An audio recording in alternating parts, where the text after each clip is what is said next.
The last ship of chains. The sea was restless that night, tossing the Aurora like a cruel hand mocking its passengers.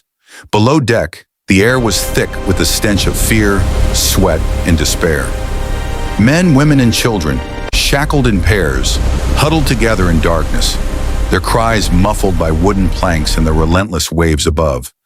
It was 1866, years after the world had said slavery was banned. But greed had no conscience. Captain Harrow had whispered to his crew that the ship was undetectable, a phantom crossing the Atlantic with a cargo worth more than gold. He did not care about the lives he carried, only the profit he would reap when the Aurora docked far from the eyes of law.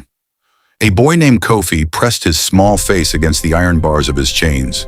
His mother's hands, raw and blistered, were wrapped around his sister's tiny body. "We will see the sun again," she whispered, though her own eyes were pools of silent terror. Kofi wanted to believe her. He clung to her words like a life raft, even as the waves slapped the hull and the ship creaked like a dying beast. Days passed. Hunger gnawed at their stomachs. Thirst burned their throats. Yet worse than hunger or thirst was the knowing that the world above had turned its back on them. The Aurora was not just a ship, it was a coffin with sails. Every scream that echoed below deck stitched sorrow into the wooden beams, and every death was a secret buried in the dark belly of the sea. One night a storm rose. Lightning tore the sky in half, and rain slammed against the deck like fists of judgment.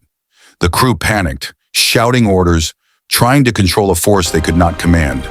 But in the hold, Kofi heard something else, a whispering, almost a moan. It was not the wind. It was the spirits of those who had gone before, echoing through the chains that bound him and the countless others. And then the ship broke. A plank gave way, water surged in, and screams turned into cries of agony.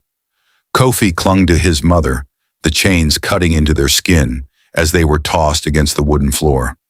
He felt a hand slip from his grasp, his sister, and in that instant he understood the full weight of the chains, not just metal and rope, but the chains of pain, loss, and stolen lives that would stretch across generations. By morning, the Aurora was gone. Only debris floated atop the black waves. Kofi survived, dragged ashore by fishermen who didn't ask questions. He stared at the ocean, trembling, his mother's arms empty, his sister lost to the depths. In the years that followed, Kofi carried the memory of that final voyage, a story he could never fully tell, because words could not hold the sorrow of a people sold like goods. But every time he closed his eyes, he saw the chains, felt their bite, and heard the whispers of souls who cried for freedom too late. The world had banned slavery, yes, but that night on the Aurora, the world had failed, and the chains, though broken by the sea, remained etched in the hearts of those who survived. This really happened. If it touched you, please like, share, and support this channel. That's the only way these stories survive.